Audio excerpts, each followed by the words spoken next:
네, 시청자 여러분, 잠시 민주당 원내대책회의 함께 하셨고요. 자, 이어서 화요일 고정 코너, 네, 강민정 열린민주당 원내대표님 나오셨습니다. 안녕하십니까, 의원님? 네, 네, 안녕하세요. 반갑습니다. 네. 자, 일주일이 금방금방 가네요. 그러니까요. 엊그제 뵌것 같은데 네. 이번 주에도 또 함께 저희가 현안에 대해서 또 여러 가지 의정 활동에 대해서 말씀을 나눠보도록 하겠습니다. 어젯밤에 아마 많은 네. 분들이 TV 앞에 앉아 계셨을 것 같은데 박영선, 오세훈 두 서울시장 후보의 TV 토론, 첫 TV 토론이 있었습니다. 어떻게 네. 보셨어요, 대표님? 저 나름대로 아주 재밌게 봤습니다. 재밌게 보셨어요? 네, 네, 어제 TV 토론은 저는 제가 보니까 우리 그 오세훈 그 이 범여권 단일 후보라고 하시는 네, 범야권 범야권. 야권 네, 네. 단일 후보라고 하시는 오세훈 후보가 상당히 생각보다 준비가 좀 덜 된 게 아니었나 이런 생각도 들고 네, 그다음에 일단 이게 뭐 의도한 건지 잘 모르겠는데 토론 내내 토론하는 태도가 네. 굉장히 이게 이 불성실하고 좀 약간 어, 곤혹스러워하는 표정도 되게 자주 나왔고 네. 어떤 때는 좀 야비한 미소랄까 미안 미소까지 뭐 느끼셨군요. 박영선 후보에 대해서 막 음, 이런 어떤 표정도 되게 짓고 그래서 전반적으로 제가 보고 나니까 네. 이런 이게 선거운동을 좀 이 TV 토론 한 매일 한 번씩 하면 이 매일 한 번. 그 유권자들한테 음. 후보들의 진면목이나 오히려 공약이나 정책이나 이런 것들을 음, 약간 잘 드러낼 수 있지 않을까? 그게 두 음. 번밖에 아니라는 게 너무 좀 아쉽더라고요.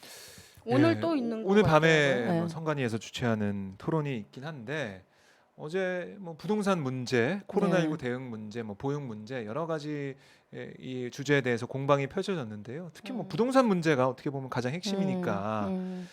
오세훈 후보 같은 경우는 내곡동 땅 셀프 보상 의혹 이게 어제 처음부터 뜨겁게 설전을 벌인 부분이었는데 음. 오세훈 후보는 그러더라고요. 이게 핵심은 내가 거기서 뭐 시장의 그 권력을 이용해서 부당한 이익을 얻었냐. 그게 핵심 아니냐. 이렇게 얘기하고 있고 박영선 후보 같은 경우는 아니 그 측량할 때 갔냐 안 갔냐. 그리고 거짓말 했냐 아니냐. 이게 중요한 거지. 이게 지금 중요한 거고 사실 그 사퇴하겠다는 그 얘기도 했었고 오세훈 후보가 그런 부분들을 봤을 때 이게 중요한 거다라고 하면 서로 맞붙는 모습을 보였어요. 그러니까 이제 그 정치인의 이 능력을 우리가 이제 이게 적합한 이 끌어갈 만한 네. 능력과 역량이 있느냐 이런 거를 따져야 되는데 그 전에 더 중요한 게 있잖아요. 그 전에 이제 중요한 게. 우리 사회에서 지금 사실 뭐 LH나 부동산 문제 때문에 이렇게 네. 생기는 문제도 어떻게 보면 뭐 LH 직원들이 그걸로 인해서 부를 많이 획득했다. 부당한 이 사실도 중요하지만 도덕적으로 과연 공적인 어떤 이 직을 맡을 수 있는 사람인가에 대한 기본적인 것에 대해서 국민들이 사실 분노하고 네. 그런 신뢰 관계가 깨지는 것 때문에 이제 심각한 문제인 거잖아요. 그런데 네. 오세훈 후보 같은 경우가 이제 그게 이제 드러나고 있는 게 문제인 것 같아요. 지금까지 과정에서 내곡동 땅 처음에는 뭐 노무현 정부 때 확정된 거였다 그랬다가 나중에 사실상 확정된 거였다는 뜻이었다는 둥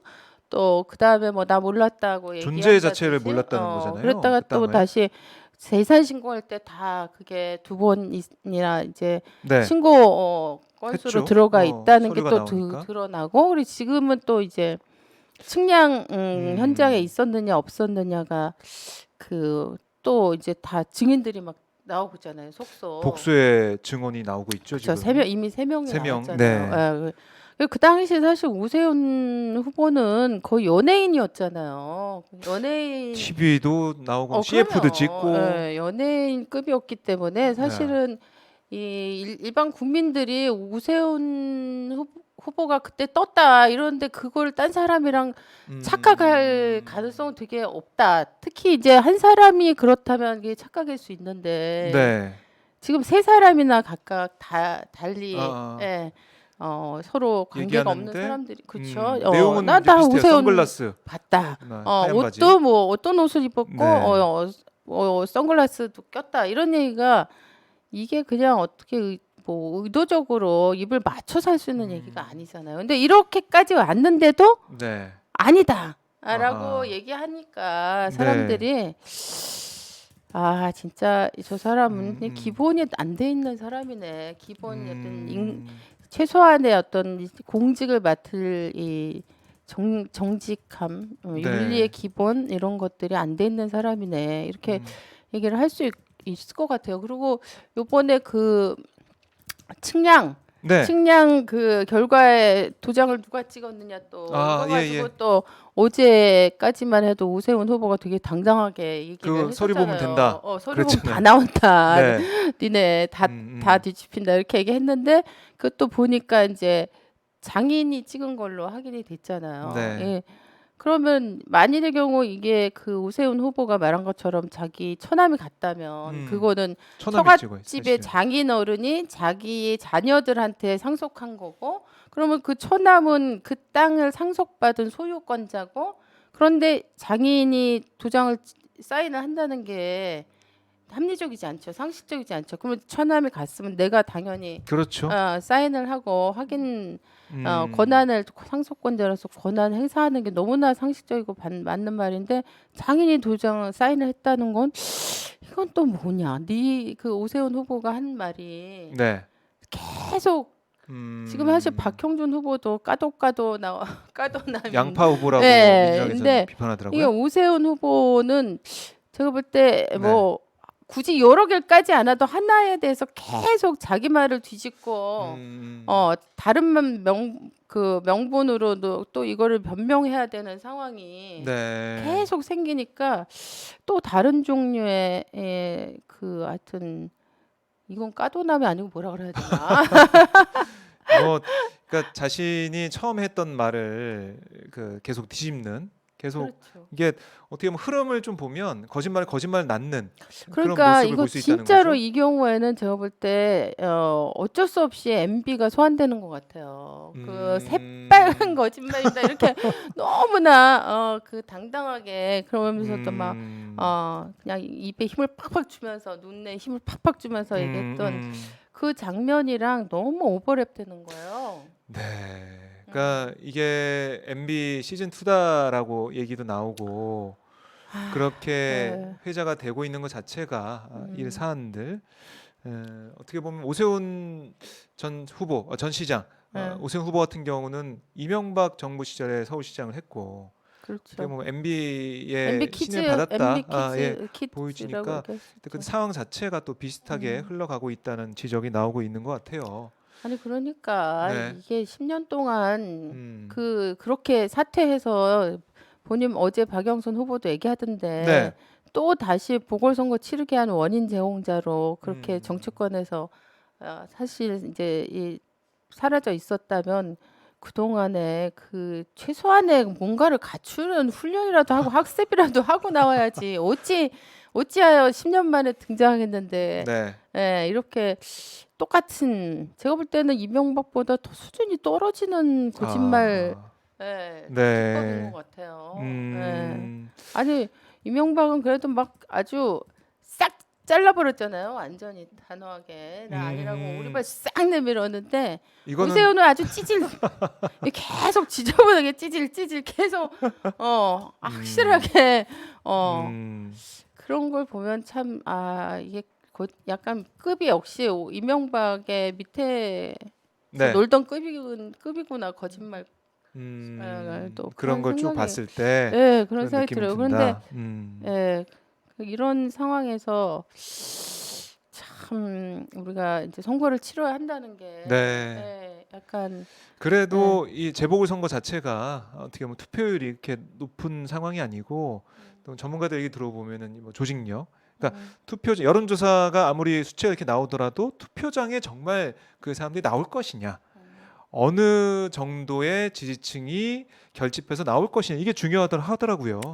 그렇죠. 투표 동의를 왜냐하면 하고 있는 거죠. 보궐선거는 진짜 투표율은 낮더라고요. 근데 그게 또 일반적으로는 그런데 이번에는 어떻게 될지 관심이 높기 때문에 투표율도 높을 수도 있고 그렇죠. 관심이 높고 그다음에 이 선거가 가지는 의미가 좀 되게 다층적이 된 것 같아요. 네. 예. 그래서 어떻게 결과가 나올지는 좀 알 수가 없죠. 제가 생각할 때 일반적인 보궐선거하고 좀 다르게 볼 좀 수도 다를 있다. 수도 있다. 예. 네. 그럼에도 불구하고 어쨌든 투표를 해야 된다. 아, 당연하죠. 투표를 해서 당연히 이게 자신의 지금 뜻을 제가 볼 밝혀야 된다. 때는 사실 뭐 오세훈 후보도 그렇고 박형준 후보도 그렇고 후보의 자질이나 뭐 음, 이 그 국민의 힘이나 국민의 당이나 뭐 이런 이제 야권 전반에 네. 그런 뭐 문제도 있지만 사실 이게 언론이랑 이 지금 야권의 기본적인 어떤 선거 전략이 그런 것 같아요. 그러니까 말은 이제 정권 심판 이런 네. 이제 용어로 표현하지만 음, 이 정치 혐오나 이런 것들을 되게 광범위하게 사람들한테 정치에 아, 대한 정말 이런 걸 좀 깊이 막 이렇게 막 뿌리내리게 하려고 하는 게 음, 의도적으로 저는 그런 게 아닌가 그런 생각이 그렇게. 많이 들거든요. 그래서 네. 우리가 그 수에 말리면 안 된다. 물론 이제 음, 현재 민주당에 대해서 국민들이 굉장히 이제 분노하시는 부분이 있고, 네. 이거 가지고 안 되고 진짜 다른 모습을 보여줘야 된다. 이런 음, 판단을 하시는 것도 저는 이제 일견 충분히 타당한 부분이 있고 이해가 가는데 네. 우리가 이명박 그 박근혜를 경험을 했잖아요. 학습을 한 상태이기 때문에. 그렇습니다. 예. 그래서 어, 좀 회초리를 휘두르시는 방법도 이제는 좀 그 음, 당시 이명박 때 우리가 박근혜 때와 좀 다른 방식을 해야 되지 않을까. 네. 그리고 또 어, 모르겠습니다. 이번에 이제 선거 결과에 따라서 민주당이 음, 정말 이제 새로운 변화나 음, 자기 혁신을 하면서 국민들의 신뢰를 회복할 수 있도록 네. 저는 이렇게 그 할 거라고 생각이 들어요. 이번에 음, 엊그제 이제 어젠가 그 대통령께서도 매가 너무 아프다. 네. 이런 이제 말씀을 하셨는데 음, 예.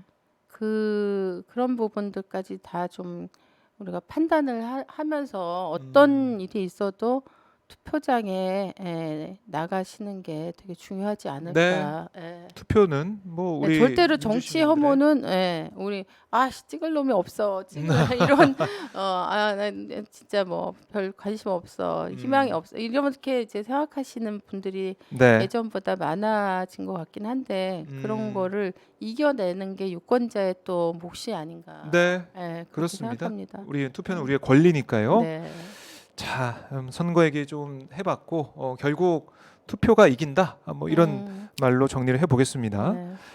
자, 지금 LH 사태 얘기, 이제 부동산 민심 얘기 언급을 했었는데 이해충돌 방지법 관련해서 이게 아직 통과가 안 됐어요. 저는 빨리 통과될 줄 알았는데 그렇죠. 통과가 안 되고 있어요. 맞아요. 그 네, 3월 24일 날 저희가 그 4시간 걸쳐서 166개의 법안을 처리했어요. 예, 그런데 이 166개 딱 그 법안을 딱 받아 보니까 그중에 음, 최근에 부동산 문제와 관련해서 3개의 법안이 들어 음, 있더라고요. 근데 이게 다 사실은 LH의 문제와 관련된 직접적으로 관련된 법안들만 있는 거예요. 그래서 아, 너무 저는 사실 이제 이게 교육이니까 네, 이게 최종적으로 법사위에서 어떻게 음, 처리되는 과정인지는 사실 나중에 알거든요. 그래서 네, 그거를 받아보고 약간 화가 좀 났어요. 왜 화도 화가 나고 나셨어요? 한편에서는 정말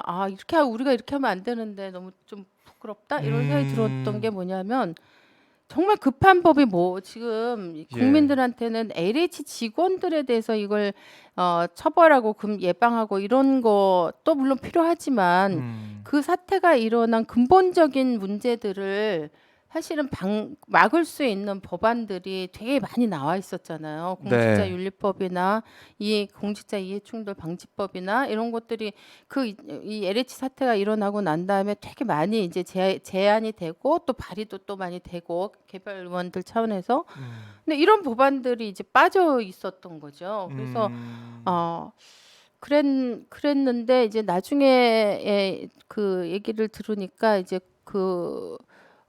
정무위에서 이게 이해충돌 방지법이 다뤄지는데 국민의힘당하고 더불어민주당 사이에서 이제 합의를 못 봐가지고 결국 이게 법사위를 못 올라가서 네. 본회의에 못 온 거예요. 아직 정무에 있다는 예. 거죠. 예. 그래서 이제 야 이게 순서가 바뀌었는데 이후에 이게 먼저나 오히려 어떻게 보면 처리가 됐어야 되는데 네. 라는 생각이 들고 되게 안타까웠어요. 그래서 어제 그래서 네, 기자회견 그래가지고 하셨죠? 이제 비교수단체. 저희가 이제 열린민주당에서 이제 나서서 정의당하고 기본소득당하고 시대전환. 시대전환 하고 국민의당까지.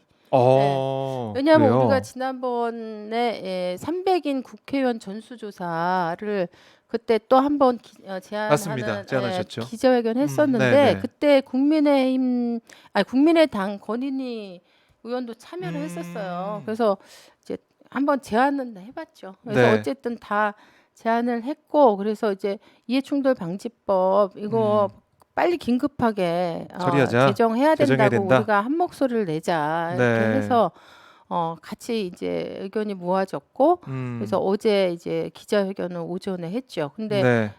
국민의당에서는 나중에 아직 입장 정리가 안 됐다. 아. 나중에 좀 정리되면 동의하면 나중에 이제 뭐 국민의힘이랑 지금 거의 같이 스탠스를 가고 있기 때문에 단독 행동하기가 어렵지 않았을까 저는 그런 생각 그러겠죠. 드네요. 왜냐면 국민의당 대표님이신 거기가 있죠. 안철수 선거운동하고 계시잖아요. 대표가 막 지금 국민의힘에 가서 네. 선거운동을 하고 있기 때문에 뭐 여러 가지 약간 그 입지가 되게 곤란하다고 생각했을 수도 있겠죠. 네.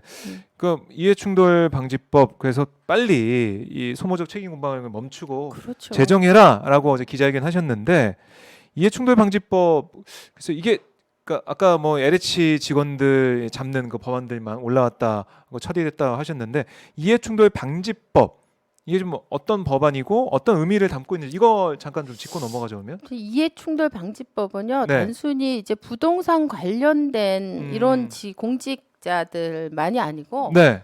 이제 범위에 대해서는 법안마다 조금씩 다르긴 한데 모든 공직자와 공공기관과 네. 그다음에 산하기관까지 그 여기에 다 포함이 돼요. 대상으로 포함이 되고 그다음에 이 그 공직에 지금 그죠?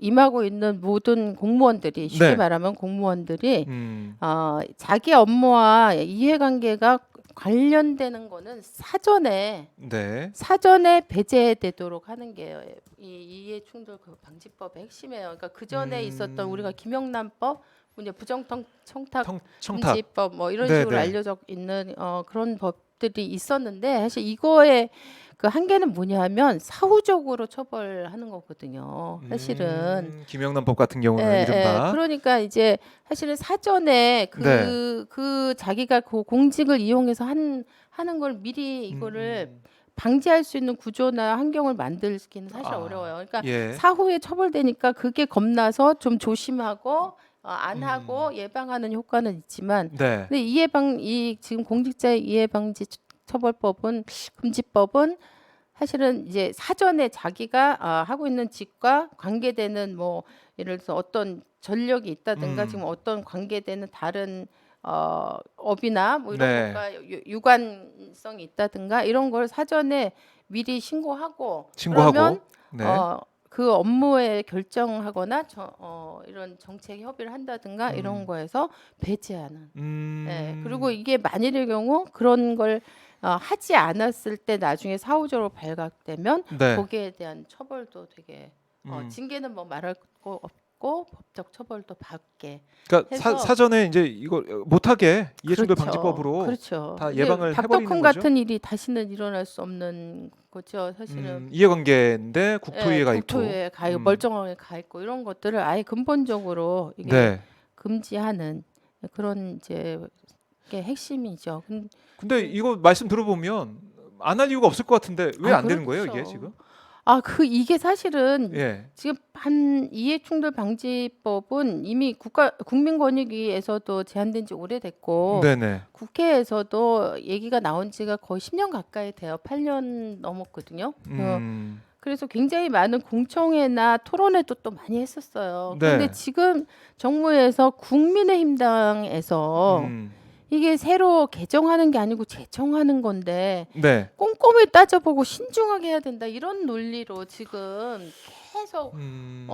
이 내부에서 이 정무위 안에서 지금 이제 합의를 못하게 발목을 잡고 있는 상태예요 지금. 그래서 이거 근데 국민의힘이 반대를 하더라도 이건 네. 통과시킬 수 있는 당연히 부분이잖아요. 해야죠. 네. 그래서 지난주 말에 김태년 의원이 오늘이 3월 30일이고 내일이 31일인데 원래는 이제 3월 3일 남은 3일 중에 원포인트 국회 하자 이렇게 제안은 했습니다. 네. 그런데 그 뭐 국민의힘 쪽에서는 이제 답이 없는 거고. 답이 없는 거고. 네, 근데 저는 이제 이거를 저희가 어제 기자회견 한 거는 사실은 이제 1차적인 원인은 이제 이거를 계속 지원시키는 국민의힘 당에서 1차적인 어떤 책임이 있고 원인이 있지만 네. 그렇다고 해서 이거를 가지고 계속 질질 끌려가는 것도 지금 답이 아니다. 네. 제가 아까 말씀드렸지만 지난 우리가 3월 24일 날 사실 통과시킨 법안은 지금 우리 국민들이 지금 이 지금의 상황에서 느끼는 문제를 해결하는데 근본적 처방이 아니다. 그거는 이 LH 직원들을 어떻게 처벌할 것인가에 네. 관련된 문제고 지금 문제의 핵심은 모든 공직자에 대한 근본적 국민의 어떤 불신 네. 이런 것들이 핵심이고 그럼 그 불신을 예방할 수 있는 이런 게 사실은 지금 법안으로 만들어지는 게 사실 더 급한 일인데 그거를 지금 빨리 해야 된다. 그래서 저희가 이제 비교섭 단체 4개 당이 어제 이제 그거를 기자회견을? 양당에 촉구한 거죠. 양당에 사실은. 촉구했다. 예. 좋습니다. 그 민주당도 이 빨리 처리해야 된다는 게 동의를 하고 있어요. 그래서 네, 뭐 이게 기사를 4월 보면 초에는 처리하겠다. 이낙연 위원장의 어제 발언도 있었고 해서 처리에 힘을 모을 것 같은데 그럼 국민의힘 또 국민의당도 뭐 어쨌든 어제 기자회견 참석하지 않았지만 이 두 당을 제외하고는 거의 다 컨센서스가 만들어진 거네요. 네, 그렇죠. 본회의 저는 열어서 그래서 처리하자. 지금은 이제 빨리 더 이상 심사해서. 국민의힘이 반대한다, 네. 합의가 안 된다 이런 얘기 하지 말고 우리가 그냥 이건 처리하는 게 맞다. 이렇게 생각하죠. 네. 국민은 보지 말고 처리를 하는 게 국민들이 원하는 그런 부분이다 이런 말씀이신데 지켜보도록 하고 자 이해충돌 방지법도 그렇지만은 지금 국민들이 또 제일 신경 쓰는 게 뭐냐 LH 직원들 투기 의혹을 받고 있는 그 직원들의 부당 이득 이거 환수할 수 있겠느냐 몰수할 수 있겠느냐 이 부분이거든요. 그래서 뭐 이번에 보면 처리된 부분들 국토에서 논의돼서 처리된 법안을 보면 소급 적용 문제 때문에 힘들다라고 했어요. 네. 그랬더니 어제 당정이 다시 소급 적용 문제 우리가 풀어서 다 처리하겠다. 소급 적용을 꼭 시키겠다라고 또 얘기했고 홍남기 부총장 같은 경우는 기존에 있는 법으로도 충분히 부당 이득을 환수할 수 있다. 이렇게까지 얘기하고 있는데 이런 상황을 좀 어떻게 보고 계십니까? 저는 당연히 당연하다. 소급 적용이 될 수 있도록 이게 약간 법리상으로 약간 이제 위헌 소지가 있다 뭐 이런 얘기를 하더라고요. 이런 게 있다고 하는데 네. 그 가장 적극적으로 저는 해석하는 게 맞다고 봐요. 그래서 지금 보면은 이제 헌법 재판 그 판례 중에 네. 예를 들면 이런 거죠. 3기 신도시에 내가 땅을 샀는데 이번 사건 일어나기 전에 한 5년 전에 땅을 샀다. 네. 근데 이 사람은 지금 이 법이 만들어지면 5년 전에 땅을 샀기 때문에 적용이 안 되지 않냐. 사실 이제 이게 문제인데 이 땅을 산 걸로 행위가 끝났다고 보지 않는다. 왜냐하면 3기 신도시에 계속 이게 건물이 올라가고 개발이 되고 네. 그래서 이 부당 이득은 계속 여기서 이제 점점 커지면서 발생하고 있는 현재 진행형이기 때문에 이 행위를 가지고 어떻게 볼 것인가에 대해서 이제 법리적으로 논쟁을 하고 일부에서 이제 위헌이라는 의견이 있지만 5년 전 땅을 사도 지금 3기 신도시는 계속 진행이 되고 있고 그렇잖아요. 거기서 이득을 얻고 있고 거기서 땅을 안 이득이 팔았으니까. 발생하고 있기 때문에 이거는 과거의 행위로에 대해서만 소급하는 이런 성격이 사실 아니다. 이게 이렇게 해석하는 게 맞다. 이런 의견이 지금 오히려 더 많이 있어요. 그리고 네. 헌법재판소에서도 그런 식으로 행위가 지속적인 어떤 걸 이득을 발생시키는 경우에는 음. 이건 위헌이 아니라고 볼 수 있다. 이런 판례도 있다고 하더라고요. 그러니까 네. 전 적극적으로 해석해서 그 최대한 법안이 그런 소급이 가능하도록 만들어지는 게 맞고, 그다음에 제가 지난번에 와서 말씀드린 특별법 있잖아요. 네, 그거 어떻게 제가 됐습니까? 지금 계류돼 있죠. 그 특별법이 사실은 소급의 입법의 위헌성을 따질 필요가 없는 법이에요. 그거는 음. 아예 2012년부터 네. 모든 공직자가 다 거기에 다 이 조사 대상에 포함되는 내용을 아예 법안에 담고 있기 때문에 네. 사실은 그런 법이 빨리 저는 이렇게 다뤄지고 네.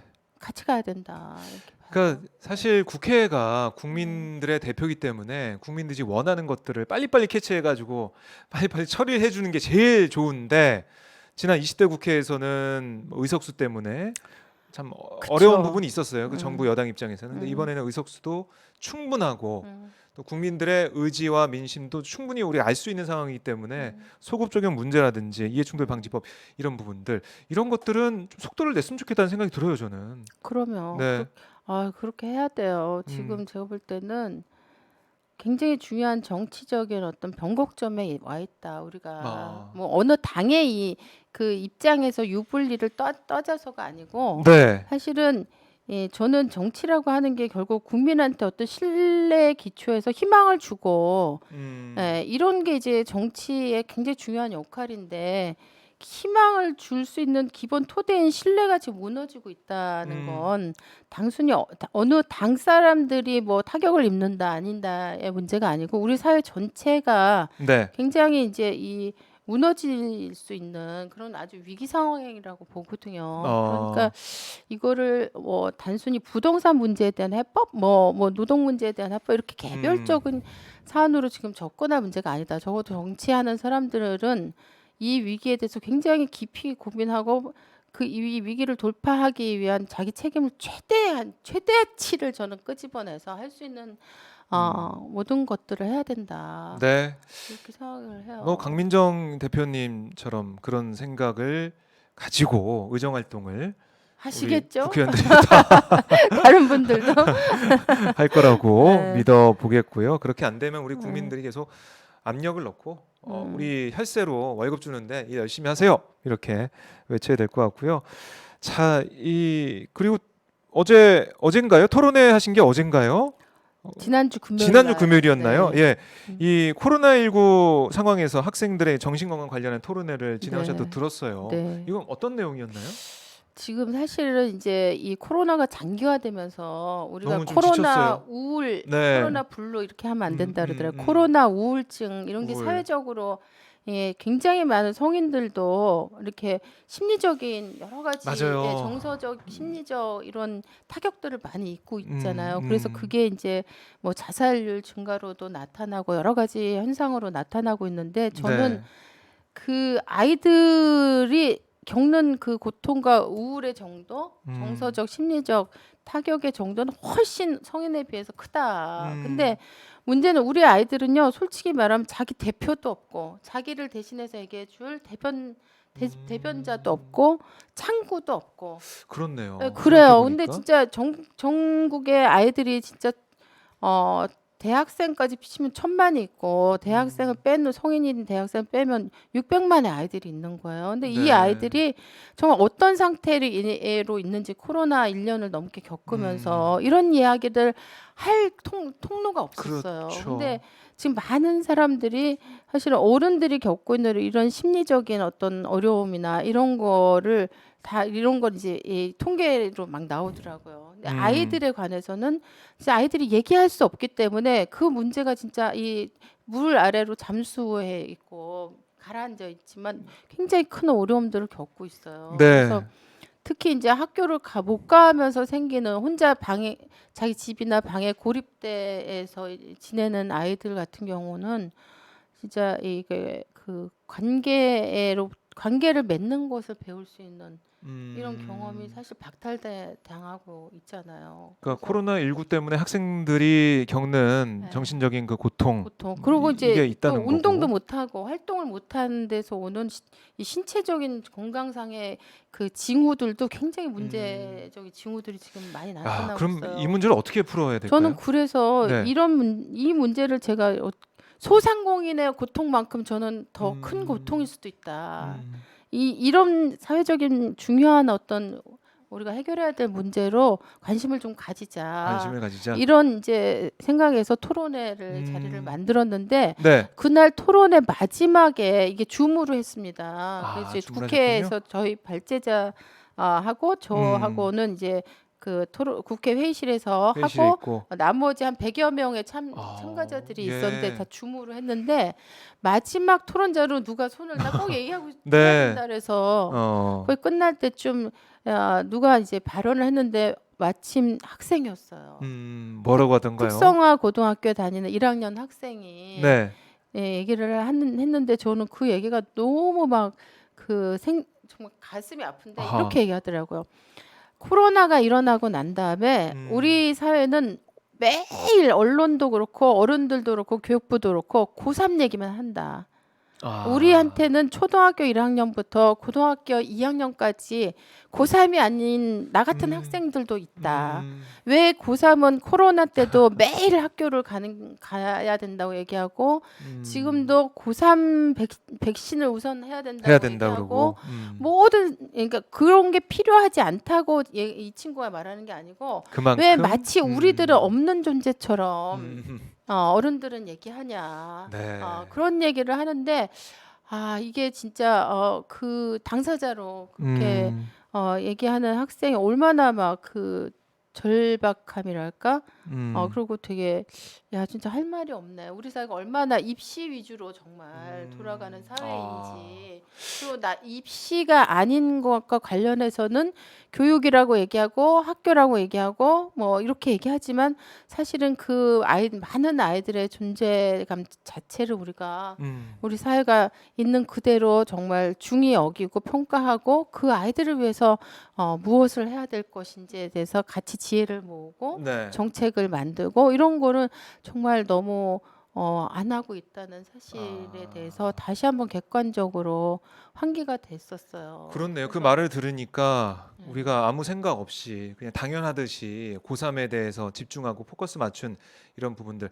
물론 모든 학생들 다 우리가 소중하고 또 같이 이제 함께 해야 되기 때문에 고3한테 쏟는 애정만큼 다 쏟는 게 좋은데 그게 고3에 집중되고 다른 학생들은 뭔가 소외감을 느낄 수밖에 없는 특히 그쵸. 코로나19 상황에서 너무 큰 아이들이 감당하기에는 너무 큰 어려움들을 아이들이 지금 겪고 있는 거거든요. 네. 그래서 이것과 관련해서 보면은 저는 이제 이 코로나 키즈 현상 이런 게 나타나지 않을까 되게 걱정이 코로나 돼요. 퀴즈. 이게 뭐냐면 이 어른들하고 다르게 물론 어른들조차도 그런데 아이들은요 이게 성장하는 과정에 있기 때문에 네. 예를 들어서 한 1년 동안 특별한 경험을 해서 여기서 자기가 겪어야 될 거, 그러니까 흡수해야 될 거, 학습해야 될 게 비어버리잖아요. 그럼 이게 그 다음 해에 채워지는 게 아니에요. 이게 이것에 영향을 받아서 그 다음에 아무리 환경이 좋고 이래도 그게 계속 지속적으로 누적된 영향을 끼치는 거죠. 그러니까 네. 아이들이 겪고 있는 학습의 어려움, 그다음 심리적인 이런 정신적인 그때 다 고통, 이런 것들이 해결을 해야 되겠네. 그렇죠. 그러니까 근데 이게 어떤 개인적인 상황에 의해서 개별적인 환경 때문에 겪는 게 아니고 이 시기를 공통으로 한 1년 동안 공통의 이런 경험들을 겪은 아이들이 네. 이제 공통의 어떻게 보면 이제 코로나의 고통이 이렇게 딱 내재되고 그다음에 학습이나 아니면 심리적 정서적 성장이 비어버린 혹은 다른 형태로 된 아이들이 이제 그 다음 이렇게 연령이 되면 얘네들이 20대 30대가 되면 이 경험을 공통으로 가진 아이들만이 가지는 어떤 특징들이 나타나게 된다는 거죠. 그러면 이게 굉장히 많은 경제적으로뿐 아니라 사회적으로 여러 가지 문제들 우리가 예상하지 못했던 그렇네요. 이런 문제들로 나타날 수 있다. 그렇기 때문에 지금 우리가 정말 그 지금 이 성장하는 과정에서 아이들이 겪는 어려움들을 네. 정말 그 집중하고 뭔가 음. 해결하고 최소화시킬 수 있는 사회적 배려 이런 게 필요하다. 이제 영국은 올해 2월 달에 네. 우리를 거기는 이제 뭐 총리 체제니까 총리가 교육 회복을 위한 특별 감독관이라는 걸 아예 임명을 했더라고요. 그래서 아. 코로나로 인해서 생기는 이런 교육 내에서 아이들이 겪는 문제들을 대통령 우리로 얘기하면 대통령이 그거를 네. 당신 좀 맡아서 해결하시오. 음. 이렇게 해서 아예 담당관까지 특별한 임명을 하고 그걸 하기 위한 뭐 예산이나 이런 것이 이제 확보가 되고 네. 뭔가 코로나로 겪은 아이들의 이런 문제들을 국가적 차원에서 해결하기 위한 해법들을 막 찾아나가고 있어요. 근데 우리는 이제 아직은 이게 아이들이 구체적인 게 아우성치지 없죠? 않으니까 얘기하지 않으니까 근데 얘기하지 않는다고 해서 아이들의 문제가 없는 게 아니고 고통이 없는 게 아닌데 이거를 어떻게 어루만지고 해결해 나갈지 이게 앞으로의 네. 과제가 또 되겠네요, 하나의. 심각한 문제예요. 그래서 저는 지금 우리가 주로 그동안 관심 가졌던 게 뭐 학력 격차, 네. 학습 문제, 학습에서의 음. 결손 문제 이런 것만 주로 많이 얘기하고 수능을 어떻게 확진자 발생하지 않고 할 건가 이런 거 방역할지. 방역할 것인가 막 이런 거에 대해서만 얘기를 했는데 그걸로 부족하다. 더 많은 아이들이 겪고 있는 문제에 대해서 네. 우리 사회가 공적으로 음. 뭔가 관심을 가지고 해결해야 된다고 제가 이 연사 진짜 작년부터 계속 외쳤는데 예. 그래서 진짜 이번 토론도 하시고 네, 하셨는데 앞으로 더 할 거예요. 이제 그날 이제 초등 아이들, 중학교 아이들, 고등학교 아이들, 그다음 네. 특수 장애 아이들, 그다음 다문화 아이들, 각각의 그다음 지역에서 아이들과 만나는 선생님들 이렇게 정말 다양한 상태에 있는 아이들을 접하고 관찰하고 같이 했던 분들이 이야기를 다 나눴어요. 진짜 너무 많은 어려움들이 있었고 이런 거를 이제 하나하나씩 어떻게 해결할 것인지. 네, 이거는 뭐 상임위 차원에서도 뭐 교육 당국에도 계속 말씀하셔서 구체적으로 어떤 성과, 결실 그리고 구체적인 내용이 나올 수 있게 해야죠. 하면 이거를 좋겠습니다. 사실 그렇게 안 하면 결국은 다 개별 아이와 개별 부모의 문제로 다 가버려요. 네. 이게. 그렇습니다. 감당하기 어려운 거죠. 이거는 저희가 계속 팔로우하면서 네. 어떻게 되는지 여쭙겠습니다. 네. 그때마다 말씀 잘해주시고요. 아이들의 건강 문제까지 저희가 들여다봤고요. 다음 주 뭐 이제 선거 얼마 안 남아서 어떻게 진행될지 모르겠지만은 선거 아까 저희가 정리해드렸듯이 투표가 중요하다 이 말씀드렸고 이해충돌 방지법 처리 과정도 지켜보고요. 아이들의 건강 문제, 정신 건강 문제도 저희가 계속 살펴보도록 하겠습니다. 자, 대표님 네. 오늘도 이렇게 방송 정말 감사드리고요. 의정을 또 열심히 해주십시오. 저희가 지켜보고 있습니다. 네, 알겠습니다. 열심히 해야죠. 네, 알겠습니다. 대표님 오늘 말씀 잘 들었습니다. 네, 네, 고맙습니다. 네, 감사합니다. 수고하셨어요.